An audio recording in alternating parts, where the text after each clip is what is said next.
Corporate रार में अब हम बात करेंगे 2006 में शुरू हुई company latent view analytics. Company 8,500 crore रुपए के मार्केट कैप की कंपनी है और ये advance predictive analytics, data engineering, digital solutions देती है। तो न्यू एज कंपनीज में ये गिनी जाती है। कंपनी के ग्राहकों की बात कर लेते हैं तो दिग्गज टेक, PFSI, CPG, रिटेल जैसे ब्लू चिप कंपनीज यहाँ शामिल हैं। और अगर रिजल्ट्स पर फोकस करें इस वक्त, वहाँ हमने देखा तिमाही आधार पर आय 5% बढ़ी है, 156 करोड़ पर आई है। मुनाफा 4% बढ़कर 34 करोड़ आया है। मार्जिन में भी यहाँ सुधार देखने को मिला है। तो बढ़िया रहा ये क्वार्टर ओवरऑल। टॉप मैनेजमेंट से समझेंगे कि एक्सपेंशन प्लान, एक्विजिशंस, आगे का आउटलुक, क्या यही एक ट्रेंड चलने की उम्मीद रख रहे हैं। कंपनी के CFO राजन वेंकटेशन हमारे साथ शो में जुड़ रहे हैं। राजन, गुड आफ्टरनून, बहुत बहुत स्वागत है आपका। सबसे पहले नंबर्स ओवरऑल पैरामीटर्स पे ठीक दिख रहे हैं, अच्छे दिख रहे हैं। मार्जिन में हमने क्वार्टर ऑन क्वार्टर बेसिस पर देखते हैं तो एक 80 बेसिस पॉइंट का अपसाइड देखा है। तो एक तो हमें बताइए सर, ये मार्जिन्स कैसे बेहतर किए हैं आपने और आगे मार्जिन पिक्चर या गाइडेंस क्या है फॉर द एंटायर ईयर? बहुत ही धन्यवाद हमको शो पे बुलाने के लिए। आपने सही फरमाया कि जो इस क्वार्टर में मार्जिन्स में there was an expansion of 80 basis points.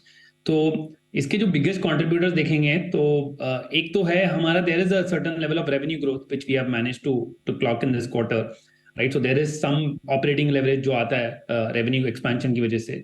दूसरा एक चीज है कि Q1 जो है देयर इज उसमें थोड़ा सीजनलिटी रहता है। जो वीजा एक्सपेंसेस रहते हैं हमारे H1B एप्लीकेशन जो रहते हैं for people to travel from India to US which is our largest market. So we Q1 में जनरली ये देखा जाता है कि हमारे वीजा एक्सपेंसेस थोड़े ज्यादा होते हैं। We also did quite a lot of marketing expenses or marketing events in Q1 जो थोड़ा Q2 में तो the level of activity on marketing spends was a little lower. So higher revenue combined with, I would say, lower visa expenses and lower marketing spends in Q2 led to this expansion. Enough. 95% revenues आपके US से आ रहे हैं। यहाँ पर किस तरीके का demand outlook लग रहा है गोइंग फॉरवर्ड? थोड़ा सा जो ग्लोबल सेटअप है, अनसर्टेनिटी है, उसका असर कितना आपके बिजनेस पर आपको फिलहाल दिख रहा है या आप कितना एंटिसिपेट कर रहे हैं? डेफिनेटली जो ओवरऑल सेंटिमेंट है थोड़ा स्लगिश है। आई वुड से हमारे जो क्लाइंट्स हैं, जो बड़े बड़े क्लाइंट्स जिनके साथ हम काम करते हैं, what we have seen is जो नए इनिशिएटिव्स हैं, most of them have been smaller incremental initiatives. जो हम लास्ट आई वुड से आप अगर 1-2 साल पीछे जाएंगे तो sum of the deal wins that we used to have at that point time which were large initiatives, multi year initiatives जो हम साइन ऑन करते थे, वो चीज जो है हमको दिखने में नहीं आ रहा है। Specially in Q1 and Q2 हमने जो पाइपलाइन में भी जो अपॉर्चुनिटीज आ रही हैं, सारे छोटे इंक्रीमेंटल अपॉर्चुनिटीज आ रहे हैं। तो I think clients are also a little careful to not over commit और give out long term contracts. हमारा ये एक्सपेक्टेशन था कि जो H1 है स्लगिश रहेगा और H2 में थोड़ा बाउंस बैक या रिकवरी आएगा। This was the outlook at the beginning of the year. But as we step into Q3 ज्यादा जो है आई वुड से सेंटिमेंट में बहुत ज्यादा सुधराव नहीं आया है। हमको ये लग रहा है कि ये जो सेंटिमेंट है this will continue for 1 or 2 more quarters. Having said that, we are seeing some positive green shoots. आप यूरोप में देखेंगे, हालांकि इस क्वार्टर में हमने रिपोर्ट नहीं किया है some deal wins. So there are some interesting opportunities in the pipeline जो यूरोपियन रीजन में है, जो हम होपफुल हैं कि हम Q3 में कन्वर्ट करेंगे। And Europe as a region will start contributing between 5 to 8% by Q4, ये उम्मीद है। Demand outlook for the rest of the year also continues to be, I would say, muted. But ये जो हमने growth deliver किया है, जो 4 से 5% का ग्रोथ Q1 और Q2 में हमने जो डिलीवर किया है, उम्मीद यही है कि we will be able to at least repeat this in Q3 as well as Q4।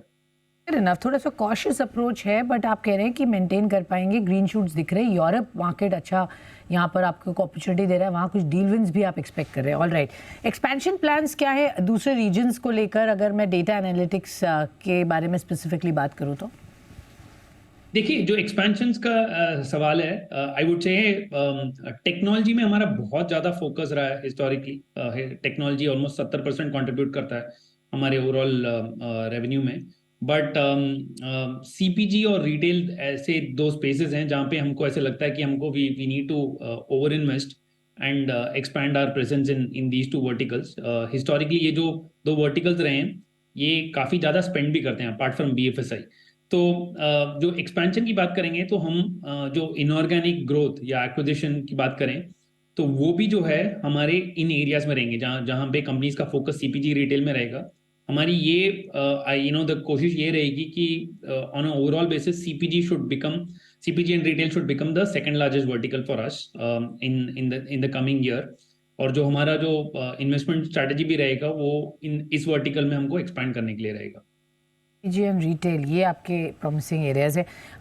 Quick सवाल और हम फिर ब्रेक पे जाके वापस आपके पास आएंगे, बट जो 5 टॉप क्लाइंट्स कंट्रीब्यूट करते हैं 63%, और हम हर बार ये बात करते हैं एक तरह से रिस्क की तरह हम देख सकते हैं। आपकी स्ट्रैटेजी में कुछ चेंज हुआ है क्या? आप उसको डाइवर्सिफाई करना चाहते हैं एट दिस स्टेज? किस तरह से देख रहे हैं? 100% डाइवर्सिफाई तो करना चाहते हैं, बट ये हमारा स्ट्रेंथ भी है, I would say, rather than looking at it as a weakness. हमने ये देखा है कि ये सारे जो क्लाइंट्स हैं हमारे, जो टॉप 5 क्लाइंट्स हैं, ये सारे मल्टी ईयर रिलेशनशिप्स, ये कम से कम हम 5 साल प्लस रिलेशनशिप्स रहा है हमारे इन अकाउंट्स के साथ। तो ऐसा नहीं है कि there is a big risk of any of these clients going away. In fact we have been able to build on these relationships over a period of time. और हम एक बिजनेस यूनिट के साथ नहीं काम करते हैं इन क्लाइंट्स में। सो हमारे जो टॉप क्लाइंट्स हैं उसमें in each of these business we work with multiple business groups, क्योंकि आप समझ सकते हैं ये सारे फॉर्च्यून 500 कंपनीज हैं। One, geographically they are spread out, two, they have several business units. तो हम मल्टीपल बिजनेस यूनिट्स और स्टेक होल्डर के साथ काम करते हैं, तो we don't see this as a big risk. But having said that, जो हमारा स्ट्रैटेजी रहा है, जो हम ग्रोथ टीम्स और जो सेल्स टीम में इन्वेस्ट कर रहे हैं, वो इसी चीज को लेके कर रहे हैं कि we need to identify the next set of clients, right, which will de-risk us from this heavy client concentration. तो कोशिश जारी है definitely, but on the same hand, जो इस क्वार्टर में आपको ग्रोथ दिखने को मिला है, most of that growth has come from existing clients and in fact from these top clients. So these I would say would continue to grow of course, but लेकिन we would want other clients to also grow.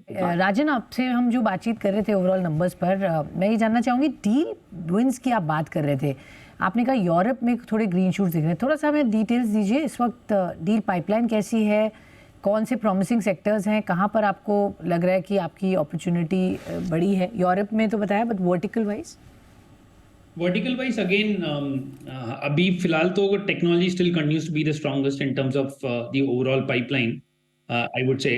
But हमको जो है CPG और BFSI में भी थोड़े green shoots दिख रहे थे। इनफैक्ट जो यूरोप में जो जो जो जो जो एडवांस स्टेजेस पे बता रहे हैं, वो भी एक BFSI अपॉर्चुनिटी है। And therefore while the region is Europe, the vertical will be BFSI। तो अभी आज के अब हमारा ओवरऑल पाइपलाइन देखेंगे, the strongest I would say pipeline is for the technology and CPG and BFSI verticals. Okay, very quickly, pricing negotiations चल रहे हैं क्या सर विद योर कॉन्ट्रैक्ट्स? क्योंकि हम बाकी कंपनी से बात कर रहे थे तो थोड़ा सा, क्योंकि आपने भी बोला कॉशियस अप्रोच है, वॉलेटाइल सिचुएशन है, तो क्या वहाँ पर कुछ थोड़ा कंसर्न दिख रहा है आपको? देखिए, कंसर्न बिल्कुल नहीं है। I would say at this point time there is at least ऐसा कोई विजिबल डिमांड या रिक्वेस्ट फ्रॉम क्लाइंट्स आया है कि प्राइस को डाउनवर्ड रिवाइज करें। हालांकि हम ये कोशिश कर रहे हैं कि मोस्ट ऑफ आवर क्लाइंट्स हम जाके we can ask for a upwards price revision. So आप अगर हमारे जो क्लाइंट का पोर्टफोलियो देखेंगे, most of the clients follow a Jan to December cycle. तो हमारा जो एंड ऑफ ये जो क्वार्टर रहेगा, December end early January is when most of our contracts get renewed, right. तो तब जाके हमको शायद थोड़ा अंदाजा लगेगा कि क्या इम्पैक्ट होगा प्राइसिंग पे। At this point time there is no downward pressure for sure.